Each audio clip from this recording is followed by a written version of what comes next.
Welcome to Office Hours, a Traders Pulse for January 7th, 2025. I'm Tom Hartman, Marketing Manager here at Traders Pulse, along with Mike Christensen, co founder and CSO. We're here to answer your questions about using Traders Pulse to automate your trades. As always, we want to make Traders Pulse the best automated trading platform for you and your trading needs. And for that, we need you, your feedback, and your questions. So we thank you for them. How's it going today, Mike? Doing well, Tom. How about you, man? I'm pretty en forme. I'm pretty. What do you call that in English? In shape. I feel pretty on In the ball. shape. Yeah, Give us the Canadian, the French Canadian version of that again. en forme. Enfant. I'm going to start saying it that way. Was that a terrible pronunciation, though? No, that works. That works. I Okay. mean, I can't expect non-Frenchies to roll their R's, but hey, that's what we get. I'm getting used to it being friends with you. So we've had not a plethora of questions this week, but some interesting ones and some feature requests. I think the more people are understanding that we do listen to feedback, the more feature requests we get. So it's pretty interesting. Is that more of a problem or a solution? I hope that's a solution. We're going to get too many requests at some point, right? Well, we do get. I had one today. I didn't even include it here. They said, "Hey, so this integration that we want, or this feature that we want, do you think you'll be getting it like within the next 3 months? Because if so, I'll purchase a subscription plan now, get used to Traders Pulse, and in 3 months I'll be ready to go. But if it's gonna be more than a year, you can just let me know afterwards." I go, people Yeah. are scheduling their feature updates for Traders Pulse. I mean, we tapped into a need here.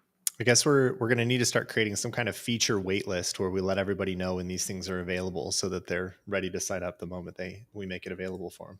Well, if you remember, last year we talked about maybe do something like Canny.io or whatever, but then we're just gonna have infinite lists of features that people want, and people plus oneing all over the place, and it's just gonna be a wall of disappointment. And I didn't want to have that feeling. We'll come up with something though if it gets too big. But what do we got today? Sure. So let's start off with this was a combo feature request combo. Thank you. So let's give that center stage. Dear Traders Pulse support team, I wanted to take a moment to compliment you on your subscription feature. It's incredibly well configured and has definitely saved me hours of coding and building a custom solution. I'm truly impressed with the flexibility it offers. So I think we can just leave it there. We don't actually have to any further. We did everything perfect. Nothing else to do.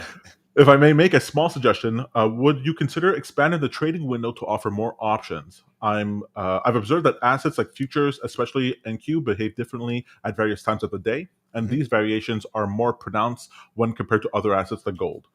A symbol level of trading window configuration would be a fantastic addition, as it would allow more fine-tuned control over these nuances. I completely understand if this might be a stretch, but I wanted to share my thought nonetheless. Thank you again for creating such a beautiful tool. P.S. Currently, my workflow is to create multiple subscriptions, but I'm sure there's a better way to handle this, as everything uses the same webhook URLs. Just thought I'd mention it. So we do offer multiple trading windows already.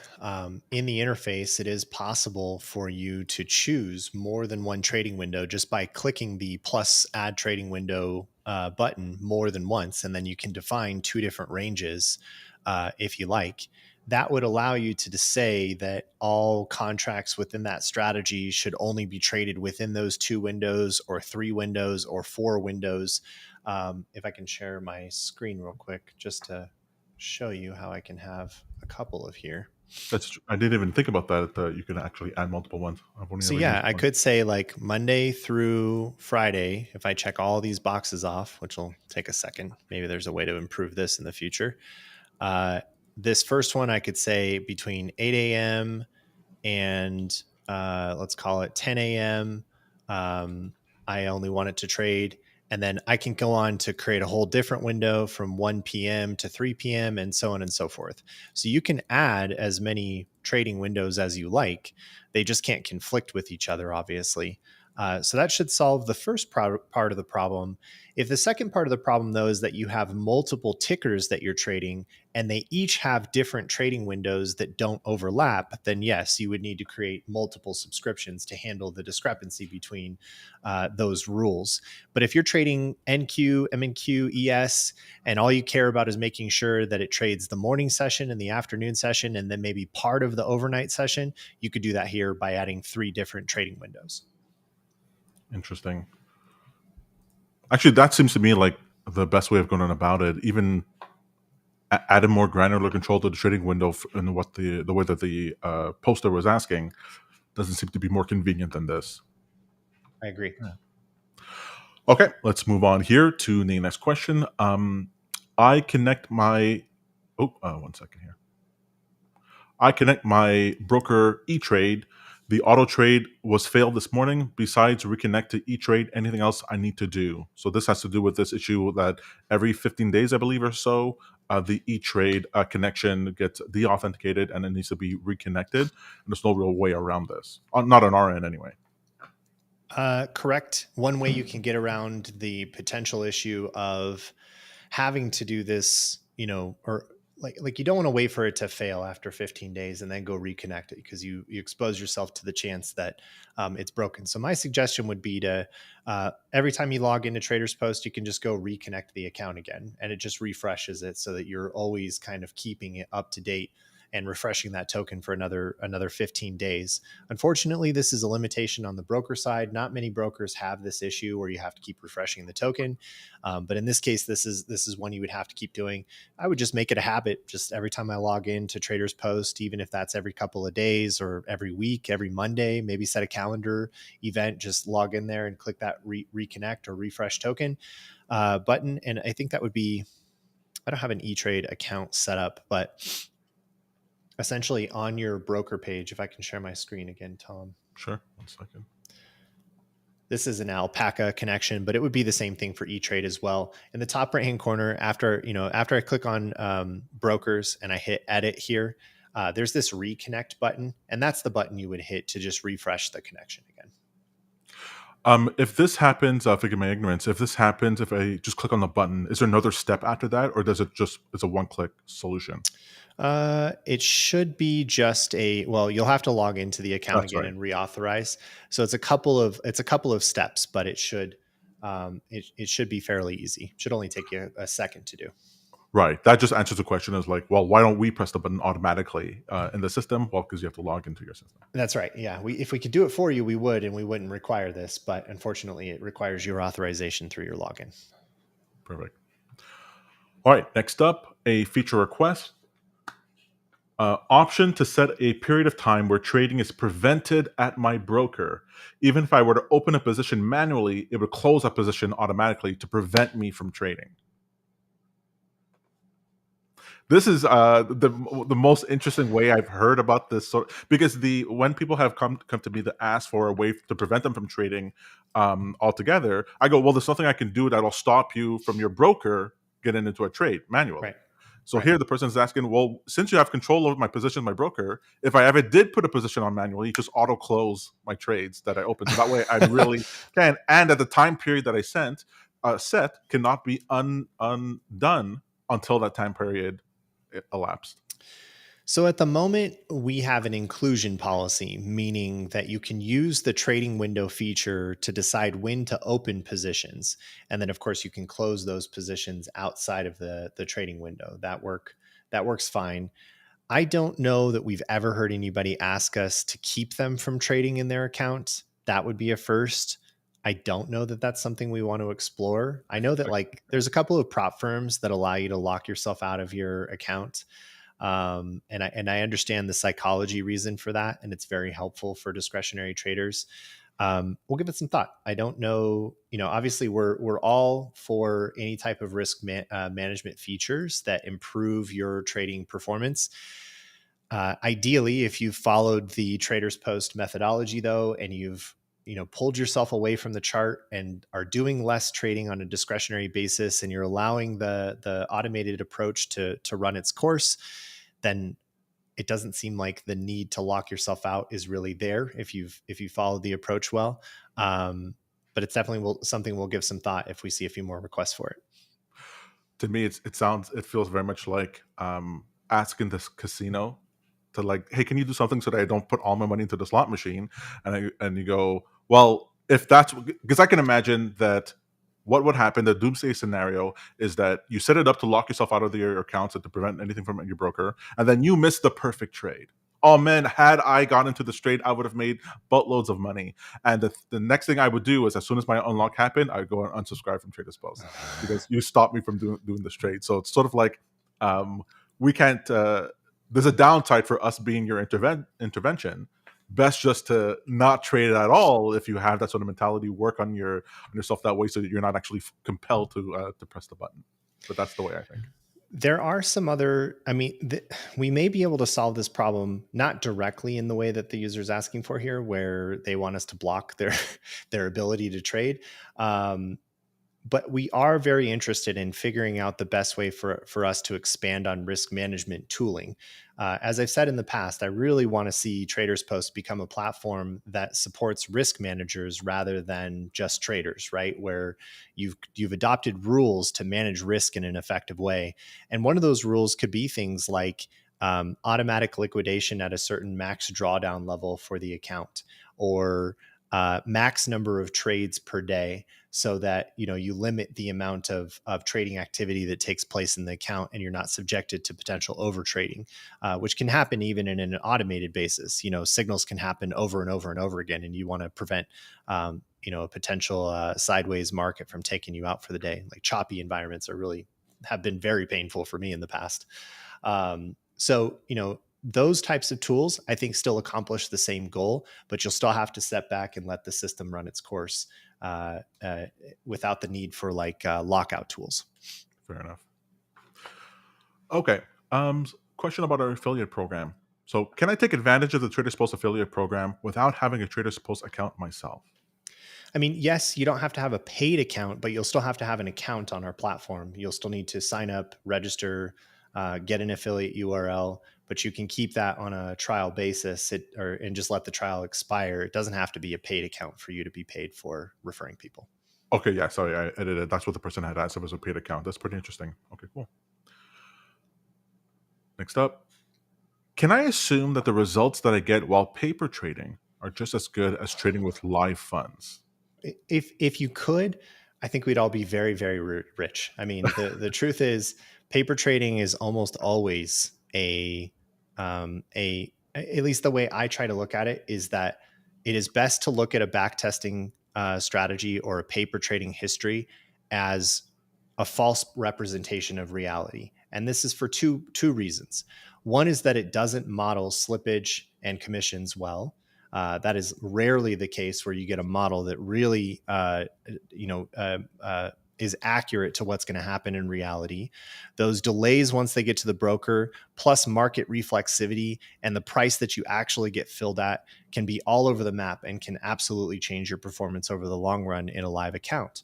So that's one factor of it. The other factor is the most common saying we're all aware of: past performance does not equal future performance. And that's because the market is always changing. So if the market is always changing and you have a strategy that seems to do really well in a back test, that doesn't automatically guarantee it's going to work well in the future. It's why we always advise that you try a walk forward test, continue to see if your signal is robust and it's still working, and then keep an eye on all of your strategies over time, because eventually almost all strategies will lose their edge. So let's tackle the same question, but from the context of this next question here, which is someone was saying that my TradeStation paper trading account was filled incorrectly. Basically, limit number here was right, but the fill order price was wrong. Very big gap when it comes to options. Why is that? And the issue here is that the TradeStation paper trading account is not as robust as you might think, and so you get a discrepancy here. So the person is trying to make sure that the strategy works the way that it's supposed to when they automate it, but then the paper one is not reflecting the same thing as live results. That's right. And in particular, I think TradeStation has some work to do, some opportunities to improve their options simulator. In many cases, the fill price on their options contracts can be off by wide margins. I've seen like 20% slippage before. It makes no sense. Yeah. So just be aware of that. Again, it's a simulation. I think TradeStation is aware of the issue.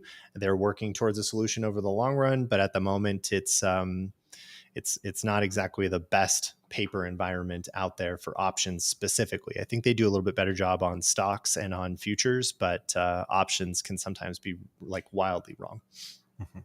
So interesting to me. There's no greater source of truth than my P&L, and so maybe just trading with smaller position sizes just to make sure that once you get all the bugs out of as far as like sending orders through to Trader's Post or whatever with your strategy is concerned, Mhm. then I actually have to test it with real money. Then I actually know if this is something I want to put anything behind. Correct. That's a better way to go. Then you know for sure that the live orders are executing properly. That's right. All right. Feature request. Hi there. Is there a way to get an export of all my trades by subscription? I'm looking for options that were purchased and then sold, and I need the contract price, time of purchase versus sold. So this has come up every now and then, actually more so recently, where even for myself, I'd love to be able to export a CSV list of my trades, Mhm. separated the way that it's separated in my account. It would be great for analysis, great for trade journaling, great for importing into other systems to test my strategy. Is this something that we think we can see in 2025? Maybe. As we wrap up our analytics feature set, I do think exporting can be a part of that, which would allow you to export the CSV that the user is hoping for here. We'll have to figure out how robust that exporting process really is. At the moment, it could be pretty simple. It could be potentially not have all of the data you're hoping for, but we do want to find some solution in there that works to solve this problem. It's definitely come up time and time again. And then in the long run, the better solution is a more robust API that allows you to get a list of all your accounts, all your subscriptions, all your history, the trade history. You can get a date range, and then you can effectively export everything at that point. And it would be a much more comprehensive and well-rounded API. I was trying the other day to just create a quick, uh, basically AI agent that'll grab the history for the account and then go ahead and basically prepare the CSV document. But then I didn't have all the extra information that every trade has, and then the way that things are tied together and their current status and all. I was like, okay, there's just way too much information here to draw that way. So it'd be great to have it. Great, great to have a CSV export feature that was designed specifically for Traders Post. Mhm. But on the heels of that, someone was asking here, while a full API might be some ways away, would there be a way to add endpoints that allow me to access my current account details, positions, trades, P&L, and that sort of thing? Yeah, this goes back to my point earlier about the desire for us to make an API that is well-rounded and complete with that kind of data. I don't think that that would come earlier in terms of phases for the API. I think the API would likely roll out access to higher level account data, and we would start to work our way down to things like trade P&L and analytics data later in its life cycle. So V1 of the API would likely be things like the account level data, your subscriptions, your strategies, information about your account, and then we slowly start to tack on other versions of that over time. I had a client call me specifically and says, "Hey, um, it was another one of these questions. Do you think that Traders Post can have an API over the next year? Because we'll just start building for that right now, assuming the endpoints to be able to get what we need for a project." Because they were just calculating how much it would take for them to do this themselves, Mm. and they're like, "If Traders Post are going to do this in 6 months, we can wait 6 months." And it's so interesting how many questions now are popping up where it's all about there's such a need within the market for the Traders Post product, and there's just no second best when it comes to adding these different features on. That's good to know, though. I mean, I would not mind developing the API in a more public way where we've defined all the endpoints in advance and people could start developing against it before the endpoints are even made available, with the caveat of knowing like it's all subject to change if we decide that the structure doesn't make sense or the schema needs to change. Um, but it could be helpful to get that feedback early on to confirm that we've covered our bases on all the endpoints that might be required by users. So if you're interested in knowing a little bit more about how we're considering an API and you'd like to be on the wait list there and maybe part of the product development lifecycle, feel free to reach out to us on support@traderspost.io. And that way, people won't have to resort to doing Selenium instances and scraping the back end of their account and Traders Post to simulate an API. We'd prefer you to use an API. We're going to definitely try to prohibit scraping at some point. We certainly will. Excellent. Okay, so we'll leave it there. Those are the questions we had for this week. Slow start to the year, but that's to be expected. Looking forward to anything else that you guys have to say for next week. So if you have any questions, please post them in the YouTube comments on Discord or send us a message on support. We're always happy to help you. Obviously, we'll help you immediately once you send the question, but we put it here on office hours to help people afterwards. We have an extra question here. Does Trader Suppose have a feature that allows you to close only positions that are in profit? Interesting idea. First time I've heard that one as well. A couple of interesting ones. So the lockout is a brand new one. This is also a brand new one. Not at the moment. There is, of course, a way to close your positions based on the ticker. So you can send a close or exit signal in order to exit your existing positions on a ticker by ticker basis. We do have a button in the interface that allows you to close all your positions within the broker account. That's not something you can send through the webhook, though. The idea of only closing the profitable positions, it sounds like Sander says that he's a +1 on this, so we'll add it to the list and see if that's something we can include in the future. Awesome. I love the idea that you and John have this never-ending roadmap of things to add to the platform. Hey, we thrive on the feedback. We'll add it to the list and always prioritize by what makes the most sense. That's right. All right. So thank you, Technologic and Sander Blue, for chiming in on the chat. We always appreciate that. We'll leave it there for this week, and we'll be back next Tuesday for more office hours. Thank you very much. Thanks, everyone.